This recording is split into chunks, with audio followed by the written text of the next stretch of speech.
Hello everyone, this is Gopi. I'm one of the PhD students from the Protect project based in University College Dublin under supervision of Professor Enda Cummins and Industrial Supervisor Dr. John O'Brien from Creme Global. So as a part of my PhD project, I'm working to develop a decision support system tool on the influence of climate change on food safety with a specific focus on the dairy industry. Um, from the food sim, so here I'm presenting a poster on the topic of framework for decision support system and the influence of climate change on the food safety. Decision support systems are a specific class of computerized information systems which uses modern data-driven approaches to identify, solve, and make decisions. So the comparison between the environmental factors and the food contaminants and the foodborne diseases, this is a really challenging task to predict. So the overview of this poster will be we discuss about the architecture of these web-based technologies and the integration of big data in the web-based decision support systems. So which will be mostly focused on the data mining technologies for the food safety and risk assessment and the current big data applications in the food safety and the future of big data and DSS in the food safety. This computer-based modeling to help these decision support applications actually begins in the middle of 1970s. In general, these decision support systems are a class of computerized information systems, which also includes expert systems that support decision makers to use these communication technologies and the data and the build models actually with the decision support activities. So this web-based decision support system, which is nothing but the incorporating the World Wide Web in the decision support system tools. So for these actually the databases are the key parts of this web-enabled applications.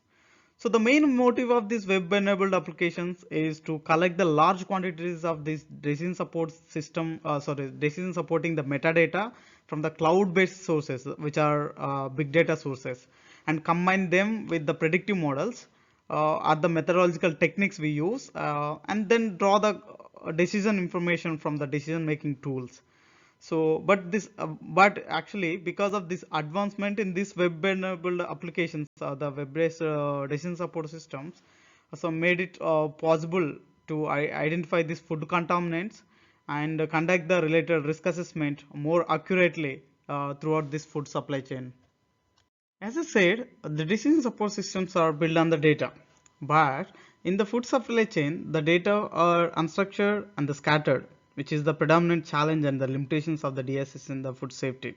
So therefore to integrate the big data in the web-based decision support system, we need a framework for that. So the figure illustrating here the adapting from the Islam et al. So which is having the four major components. One is the data preparation unit, data analytics, making component, and the insights. So these components interact together to transition the data from their raw form to meaningful and relevant information used in the further analysis and the decision supporting activities. The data preparation component receives the data input from the traditional sources such as databases or traditional systems, or receives the data from the data streams such as data from the food safety monitoring or risk alert systems. So moving to the data analytic units, the data analytic components which receives the filter and modified data from the previous component to perform the required predictive analysis method. Though this may require the an appropriate algorithms is selected to be on the number of external factors associated with the problem domain. So this will ensure that a suitable analysis algorithm is selected that best suits the contents of the problem. So moving to decision making body, so it receives a set of recommendations and opinions to be submitted to the decision maker during the exploration phase of the decision making process. So this step may require the human interaction with the system to see the analytical results and the recommendations. So he can also choose the best decision that meets the business objectives and support with the appropriate recommendations and data. So moving to the inside components, which ensures that the decisions are stored in the repositories to provide needed feedback into the future cycles of the data preparation, the data analytics, and the decision making. The key benefit of this component is to assist in redefining the quality factors as needed as the priority changes. While the data analytics can utilize such insights to determine the success rate of the past predictions and use those to improve the future predictions. So as we are talking about the big data sources in the food safety, so this image illustrates that how the big data so how the big data sources could be used to connect in the food safety.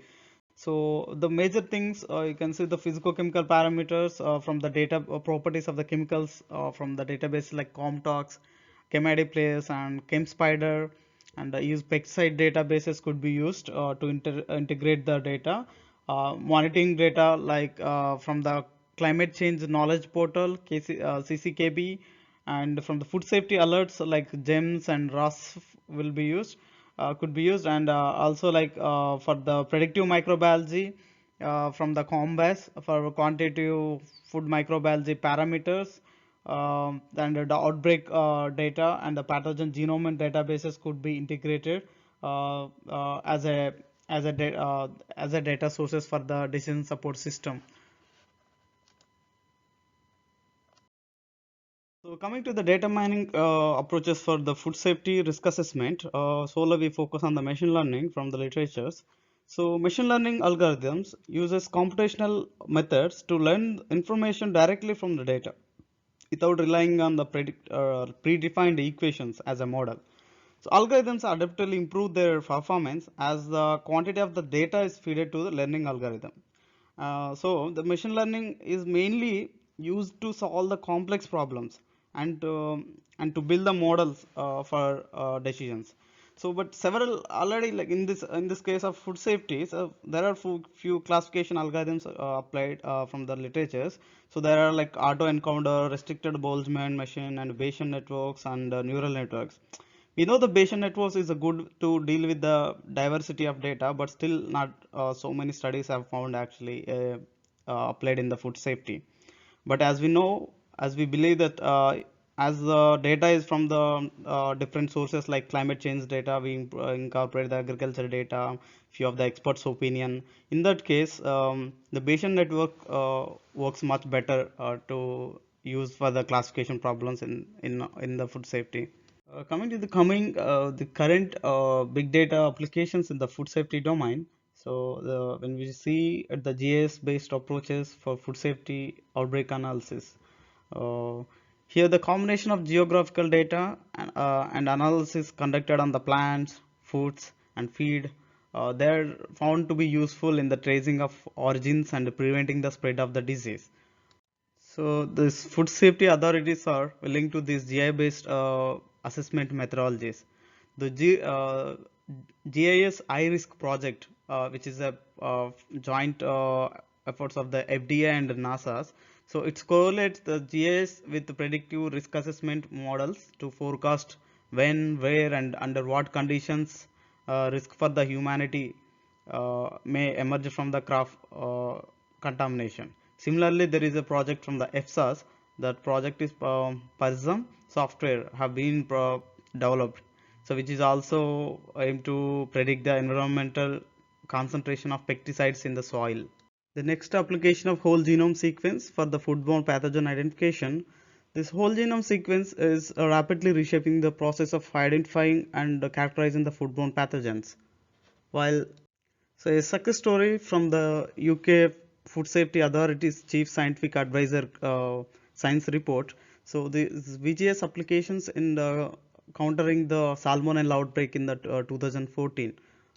So this methodology correlate the previous research confirming that genetic link between the UK cases and the German eggs, thus identifying the source of the outbreak.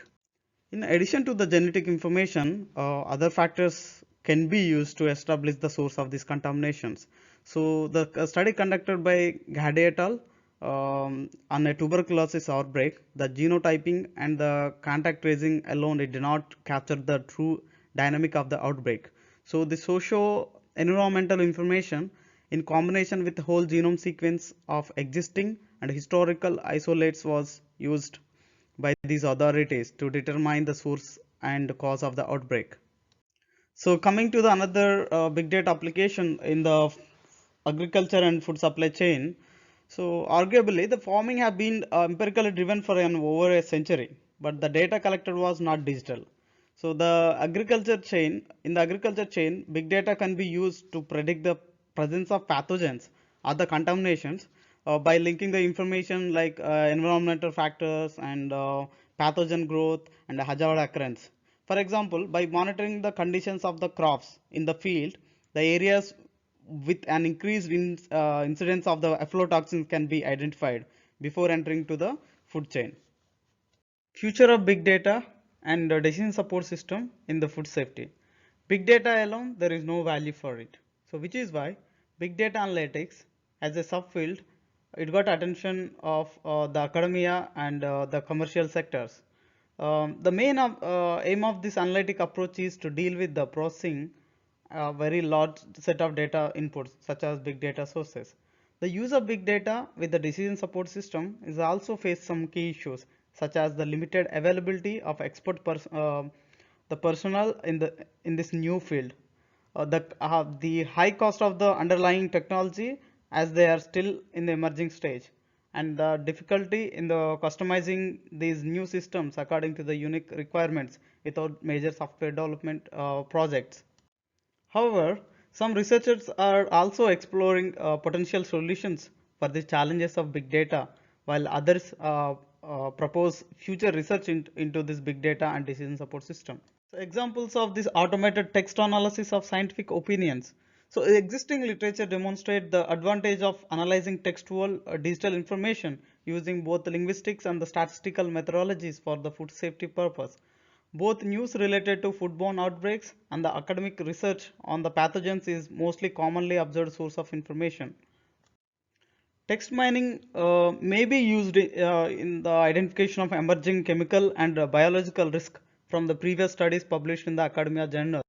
Also, like the potential of automated text analysis in the risk assessment document published by food safety authorities, including the open source access and the free of charge of EFSA journals. Coming to the another example, this food consumption and food alerts. The number of food related features on the Internet of Things devices is increasing. So EFSA also launched a tender in 2017 to explore the collaborative models for the data collection.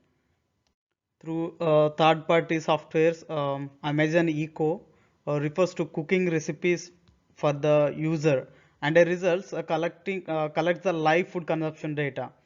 This device also widely used to manage users' grocery list, thus helping to predict food consumptions in the near future with a high level of certainty. The another example is this blockchain and food innovation. So blockchain has had a devastating effect on the many sectors, including financial services and human resources and the property ownership. The potential of this technology in the food safety security domain is currently under discussion and in academia and the technology industry. On the other hand, these academia studies have developed supply chain identification system based on the blockchain and RFID.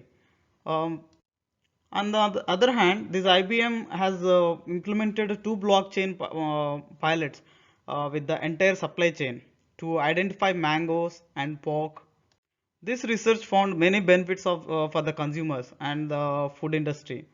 First, to improving the track capabilities for the industry will lead the faster response for the food recalls.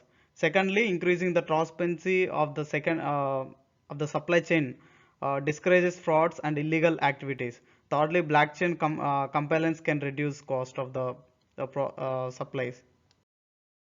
So coming to the conclusion, this poster discussed overall analysis of and relevant work in the field of web-based decision support system and big data to explore the basics and the components need to make better decisions on the food safety. So large amounts of data are being generated worldwide that are directly and indirectly linked to the food safety. So as a framework, so was discussed to enable the researchers and decision makers to utilize the decision making systems developed with effective agriculture and the food sector related to the large data sources to enable the effective use of big data analytics for the decision support system in the food safety. This food safety can be improved by controlling the large data and reducing the data collection, processing, and the dimension delays, and allowing the decision to be more effectively uh, analytically. I would like to take this opportunity to personally thank everyone